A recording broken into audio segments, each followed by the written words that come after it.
Money is like oxygen for modern life. But imagine if someone else controlled how much you could breathe. That's traditional finance. We depend on money for everything: food, shelter, healthcare, education. Yet the strange truth is that we don't fully own our money. Banks, governments, and middlemen decide how we access it, how we move it, and even how much value it keeps. Today, let's uncover why crypto exists and the hidden problems with traditional money that most people never notice. Money has always been just a tool, a way to trade value.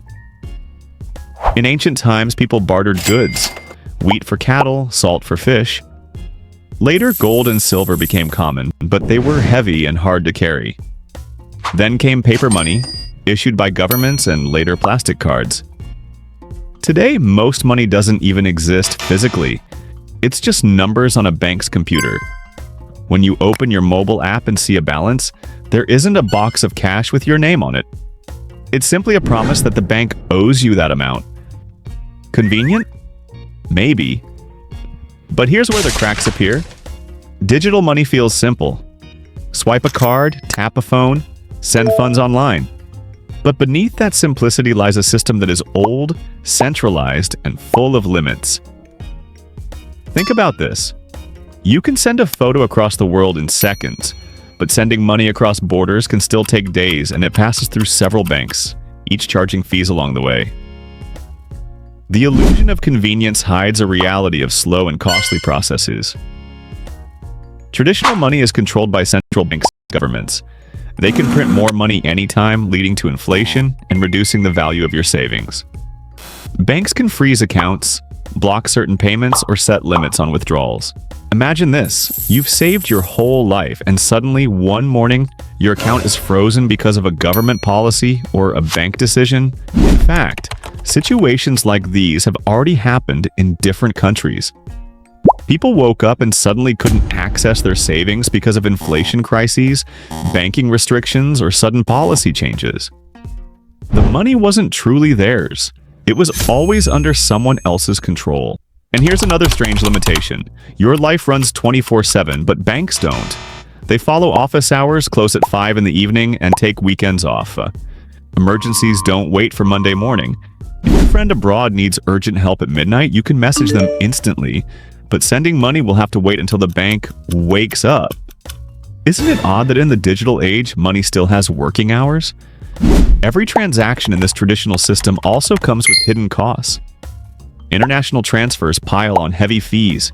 Credit card payments cut 2 to 3% from every swipe. A worker abroad sending just $200 home might lose $15 to $20 in fees. That's food for a whole week lost. Not to his family, but to middlemen who simply move the money. And while we deal with these costs, billions of people don't even have access to the financial system at all. Around 1.7 billion adults remain unbanked. Imagine a farmer with a smartphone but no bank nearby. He can talk to buyers in other cities but can't receive payments digitally. He's connected to the internet but disconnected from finance. This inequality locks millions of people out of opportunities every single day. On top of that, inflation silently eats away at savings like a slow leak in your wallet. Your money buys less every year. In some places, savings have been completely wiped out, with people carrying bags of cash just to buy groceries. Even in stable economies, families feel their money doesn't stretch the way it used to.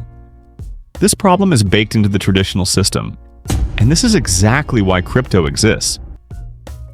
Crypto is designed to solve these problems. It works 24/7. It's borderless, it removes middlemen, it's transparent. Every transaction is recorded on the blockchain for anyone to see. And it's decentralized, meaning no single institution can take it away from you. Imagine this: you want to send $100 to someone in another country. With crypto, you open an app, scan a code, and the money arrives in seconds. No bank, no permission, no delay, and almost no fees.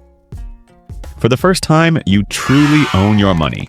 It's in your wallet, not just numbers in a bank's database. Already, millions are experiencing this shift. Workers abroad use stablecoins to send money home instantly with minimal cost.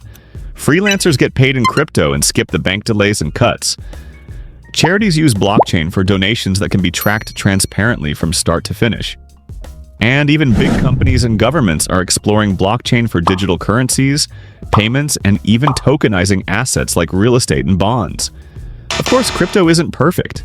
Prices can be volatile and scams exist. But stablecoins, stronger regulations, and better security are making it safer every year. And as technology evolves, mainstream adoption is accelerating. PayPal, Visa, and even some governments are now integrating crypto into their systems. El Salvador even made Bitcoin legal tender, clear signs that the shift is underway. Just like email replaced letters, cryptocurrency is transforming money. This isn't about hype or speculation. It's about financial freedom, ownership, and a system that finally works for people, not against them. And remember, this video is for educational purposes only. The examples and information shared here are for learning and awareness. Things in the crypto world change fast, so don't take this as financial advice or 100% fact. It's just to help you understand the concepts better.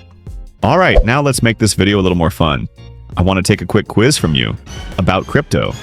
I'll ask you 7 simple questions, and if you know the answers, just type them in the comments below with the question number. Ready? Let's start. Question 1. Bitcoin is the world's first cryptocurrency. But do you know in which year it was created? Think carefully. Was it in the early 2000s or a bit later? Question 2. Bitcoin was created by a mysterious person, or maybe a group. We still don't know. Do you remember the name they used? Write the answer if you know. Question 3. Unlike normal money, Bitcoin has a fixed supply. There's a maximum limit after which no new Bitcoin can ever be made. Can you tell me that number? Question 4. Every transaction in crypto is recorded in a special system that everyone can see but no one can easily change. What is this technology called? Question 5. Some countries are still confused about crypto, but one country made Bitcoin official legal money. Do you know which country that is? Question 6. Many people think a crypto wallet stores coins, but in reality it stores something else. Do you know what a wallet actually keeps safe? Question 7. And here's the last one. If you want to buy crypto, what is the very first thing you need? Is it just an internet connection, an ID, or maybe a bank account? Okay, that's the end of the quiz. Write your answers in the comments below. Let's see who gets them all correct. The financial system is changing right now. If you want to stay informed and empowered, subscribe for more crypto education, blockchain insights, and financial freedom content.